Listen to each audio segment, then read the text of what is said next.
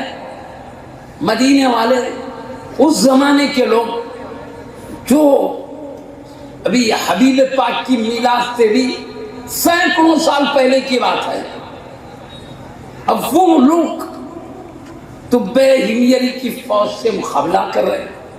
لڑائی چل رہی ہے، کئی دن ہو گئے. اچانک ان کے ساتھ 400 علماء موجود تھے، بادشاہ کے ساتھ یہودی علماء 400 علماء موجود تھے. انہوں نے بادشاہ سے کہا، کیا حضور اگر آپ اجازت دے تو ہم آپ سے کچھ معروضہ کرنا چاہتے ہیں. اجازت ہے تو پھر ہم معروضہ کریں. کہا کیا بات ہے، کیجیے. تو ان 400 علماء نے مل کر متفقہ طور پر کیا معروضہ کیا، ہمارا معروضہ یہ ہے کہ یہ مدینے والوں پر حملہ مت کریں آپ، بلکہ ان کو معاف کر دیں، ان کے قصور کو درگزر کر کے سیدھا یمن واپس چلے. تو بادشاہ نے حیرت سے کہا، کیا بات ہے، یہ میرے لخت جگر کو قتل کر دیا ان لوگوں نے، میرے نور نظر کو قتل کر دیا ہے انہوں نے، میرے دل کے ٹکڑے کو قتل کر دیا ہے انہوں نے، اور ان کے ساتھ یہ شفقت کی باتیں کر رہے ہو، ان کے ساتھ یہ محبت کی باتیں کر رہے ہو، یہ کیا بات ہے. تو ان 400 یہودی علماء نے اس بادشاہ سے کیا کہا، توجہ کی بات ہے. کہا اس صحیح ہے کہ بہت بڑا ظلم انہوں نے کیا ہے، تمہارے نور نظر کا قتل کر کے انہوں نے بہت غلط کیا ہے، لیکن ہم اس لیے یہ معروضہ کر رہے ہیں، یہ شہر مدینہ عام شہر نہیں ہے. ہم نے اگلی کتاب میں پڑھا ہے، آسمانی کتاب میں پڑھا ہے، موسیٰ کلیم اللہ علیہ السلام کے لیے اتاری گئی کتاب جو قوم کے درس کے لیے تھی، اس میں ہم نے پڑھا ہے کہ مدینہ وہ جگہ ہے کہ جب اللہ پاک اپنے آخری نبی کو مکہ شریف بھیجے گا، مکے میں وہ پیدا ہوں گے، پیدا ہونے کے بعد لوگ وہاں کے آپ پر ظلم کریں گے، تو اللہ کا حکم ہوگا مکہ چھوڑ کر مدینہ تشریف لے جائیں. تو وہ آخری نبی مکے سے ہجرت کر کے مدینہ آئیں گے. یہ مدینہ وہ جگہ ہے آخری نبی کے ہجرت کر کے یہاں رونق افروز ہونے کی جگہ ہے. ہم اس نبی کے عزت و عظمت ان کی حرمت و شان کی خاطر کہتے ہیں تم ان پر حملہ بند کر دو، اس لیے کہ آخری نبی کے رہنے کی جگہ مدینہ ہوگی. یہ سینکڑوں سال بعد، میلاد مصطفیٰ سے سینکڑوں سال بعد کی بات ہے، سینکڑوں سال پہلے کی بات ہے. تو جب بادشاہ نے سنا کہ آخری نبی کے یہاں رونق افروز ہونے کی جگہ ہے، جب آخری نبی کی عظمتوں کی تم بات کرتے ہو تو میرے بیٹے کے ساتھ انہوں نے جو ظلم کیا ہے میں نے معاف کر دیا. اب ہم ان کو بدلہ نہیں لیں گے، ہم یمن چلیں گے. چلیے واپس چلیے. سارے علماء کو کہا چلیے، ساری فوج کو کہا چلیے. تو پھر ان 400 علماء نے کیا کہا سنیے. وہ 400 علماء کیا کہتے ہیں، اے بادشاہ اور ایک معروضہ ہے سن لیجئے، اگر آپ پسند فرمائیں تو ہمیں اجازت دینا. کہا بتاؤ کیا بات ہے. کہا آپ یمن چلے جائیں اپنی فوج کے ساتھ، ہم لوگوں کو مدینہ رہنے کی اجازت عطا فرما دیں. کیوں؟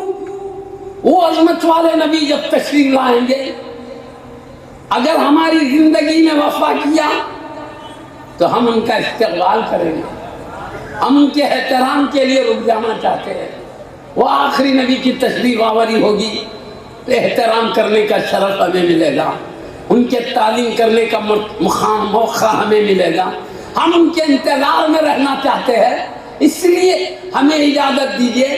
تو بادشاہ حبیب پاک کی عظمت و بادشاہ کے دل میں بھی ایسی تو یہودی بادشاہ کیا دل میں محبت و عظمت ہے. اس نے کہا جب تم حبیب پاک آخری نبی کی محبت میں رہنا چاہتے ہو میں خوشی سے اجازت دیتا ہوں. نہ صرف انہوں نے اجازت دیا بلکہ اور کیا کیا، ان علماء کو بھاری انعامات عطا کیے، بھاری دولت دی تاکہ یہ یہاں تجارت زراعت کر کے اپنی زندگی گزار سکیں. یہی نہیں، ہر عالم کے لیے ایک ایک گھر تیار کر کے دیا انہوں نے. کیوں؟ حبیب کے انتظار میں ہے اس لیے. اور ایک ایک گھر تعمیر کر کے دیا، اور ایک گھر بنایا 2 منزلہ گھر بنانے کے بعد انہوں نے ان 400 علماء میں جو سب سے بڑے عالم تھے ان سے ایک معروضہ کیا. وہ یہ کہ میں ایک خط لکھ رہا ہوں، اگر وہ آخری نبی جن کے انتظار میں تم رہنے کے لیے یہیں پر قیام کرنا چاہتے ہو، وہ آخری نبی اگر آ جائیں تو میرا ایک معروضہ آقا کی خدمت میں ہے، وہ انہیں پہنچا دینا. اس میں لکھا ہوتا ہے یہ معروضہ انہیں پہنچا دینا. چٹھی میں لکھا، لکھ کے دے دیا. اور کہا یہ 2 منزلہ عمارت میں اسی حبیب کے لیے تعمیر کر رہا ہوں تاکہ وہ حبیب آئے تو میری طرف سے خدمت میں پیش کر دینا. نہ صرف ان علماء کرام کے گھروں کو بنا کے دیا بلکہ حبیب پاک کے لیے 2 منزلہ گھر تعمیر کر کے کہتے ہیں اگر وہ حبیب آ جائیں تو میری طرف سے نذرانے عقیدت کے طور پر پیش کر دینا. اور وہ چٹھی بھی دے دیا انہوں نے. اب سنیے وہ چلے گئے بادشاہ. چٹھی میں کیا لکھا ہوا ہے میں بتاؤں آپ کو. چٹھی میں یہ لکھا ہوا ہے، ان کو یہ تھا کہ وہ آخری نبی آئیں تو دے دینا، اگر تمہارے ہوتے ہوئے نہیں آئے تو نصیحت جاری کر دینا. تمہاری اولاد کو دیکھ کے کہنا، تمہاری اولاد سے کہنا اگر وہ حبیب آئیں تو تم پہنچا دو، اور تمہاری اولاد سے بھی کہنا تمہارے وقت میں نہیں آئے تو تمہارے پوتروں کے لیے نصیحت کر دینا. یہ ایک دوسرے اولاد سے نصیحت چلتی رہے یہاں تک کہ جب بھی تمہارے خاندان، بڑے عالم سے کہا جب بھی تمہارے خاندان کے کسی اولاد کو پوترے پڑ پوترے تکڑ پوترے جن کی بھی زندگی کی موجودگی میں وہ حبیب آئیں ان سے یہ معروضہ پیش کر دینا جو میں نے خط کی شکل میں لکھ کے رکھا ہے. یہ نصیحت کر کے چٹھی دے دیا انہوں نے. وہ چٹھی میں کیا لکھا ہوا تھا معلوم؟ وہ چٹھی میں لکھا ہوا تھا یا حبیب اللہ، اگر میری زندگی نے آپ کی تشریف آوری تک وفا کی، میری زندگی نے وفا کی، تو میں آپ کی بارگاہ میں آ کر آپ کا خادم اور وزیر بن کے اپنی زندگی گزاروں گا۔ آپ ہمارے بادشاہ ہوں گے، میں آپ کا وزیر اور خادم بن کے زندگی گزاروں گا۔ اور اگر میری زندگی نے وفا نہیں کیا، آپ کی تشریف آوری سے پہلے میں ختم ہو گیا، تو یا رسول اللہ صلی اللہ علیہ وسلم آپ گواہ رہیے کہ میں نے آپ پر ایمان لایا ہے، میں گواہی دیتا ہوں اللہ کے سوا کوئی معبود برحق نہیں ہے، میں اس بات کی گواہی دیتا ہوں کہ آپ اللہ کے سچے رسول ہیں۔ یا رسول اللہ میں ابھی سے گواہی دے رہا ہوں آپ کے رسول اللہ ہونے کی۔ اور ایک معروضہ ہے یا رسول اللہ، جب قیامت کا دن ہوگا میری شفاعت کر کے، میری سفارش کر کے اللہ کی دربار میں میری تائید کر کے مجھے جنت میں داخلہ بھی عطا فرما دینا یا رسول اللہ۔ ایک کور ہے کیا پوچھو ان کو نے؟ ہم سب اس بادشاہ کا جذبہ تھا، جیسی عقیدت تھی، جیسی محبت تھی، اللہ نے بھی ان کی عقیدت محبت کے مطابق ان کو ایک نعمت سے سرفراز کیا۔ وہ کیا میں آپ کے سامنے کر دیتا ہوں۔ اب ایک زمانہ آیا، یہ علماء انتظار کرتے کرتے ان کا انتقال ہو گیا، ان کی اولاد آئی، ان کا انتقال ہو گیا۔ سینکڑوں سال گزرنے کے بعد اللہ کے حبیب صلی اللہ علیہ وسلم کائنات میں کئی اوصاف جلیلہ کمالات عالیہ کے ساتھ اللہ نے خود حبیب کے وہ عظمت بیان کیا ہے۔ ہمارے علماء کرام چونکہ لفظ کا لحاظ کرتے ہیں، ان آیات میں سے تھوڑا تھوڑا بیان کیا کرتے ہیں، جیسا کہ اللہ نے تمام عظمتیں بیان کیا ہے، قیامت تک بھی مکمل نہیں کیا جا سکتا حبیب کے کمالات، بطور تبرکن تھوڑا تھوڑا بیان کیا جاتا ہے۔ معزز سامعین کرام، کئی اوصاف جلیلہ میں سے اللہ نے اپنے حبیب کی شان میں یہ بھی فرمایا ہے، وَمَا أَرْسَلْنَاكَ إِلَّا رَحْمَةً لِلْعَالَمِينَ، میرے حبیب میں نے تم کو سارے عالم کے لیے رحمت بنا کر بھیجا۔ حبیب کسی خاندان قبیلے کے لیے رحمت بنا کر نہیں بھیجے گئے ہیں۔ باپ کو بتاؤں، کسی خاندان میں لڑکا پیدا ہوتا ہے، لڑکا پیدا ہوتا ہے تو بھائی پیدا ہے تو بہن خوشیاں مناتی ہے، بہن پیدا ہو گئی تو بھائی کو خوشیاں ہوتی ہیں، بیٹا پیدا ہو تو ابا امی کو خوشیاں ہوتی ہیں، نواسا پیدا ہو گیا نانا نانی خوشیاں مناتے، پوترا پیدا ہو گیا دادا دادی خوشیاں مناتے۔ اب خاندان میں بھی چرچا ہوتا ہے، ایک حسین جمیل لڑکا پیدا ہوتا ہے، بے مثال لڑکا پیدا ہوا، یہ بھی بتایا جاتا ہے کس جگہ میں پیدا ہوا ہے، یہ بھی بتایا جاتا ہے کب پیدا ہوا، یہ بھی بتایا جاتا ہے کیسی شان والا بچہ ہے، کیسے حسن و جمال والا بچہ ہے۔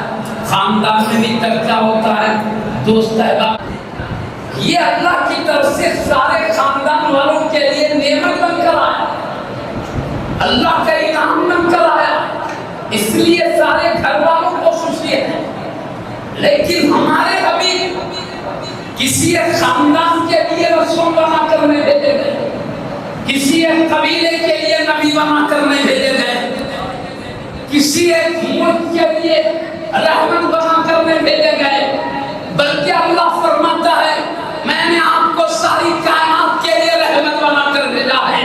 جب ایک خاندان کا لڑکا خاندان کے لیے نعمت بن کر آتا ہے، سارے خاندان والوں کو خوشیاں ہوتی ہیں۔ ہمارے نبی ساری کائنات کے لیے رحمت بنا کر بھیجے گئے، اس لیے آپ کی تشریف آوری پر ساری کائنات کو خوشیاں منانا چاہیے۔ یہ حبیب اکیلے خاندان کے لیے نہیں آیا ہے، ایک قبیلے کے لیے نہیں آیا ہے، ایک ملک کے لیے نہیں آیا ہے، حبیب سارے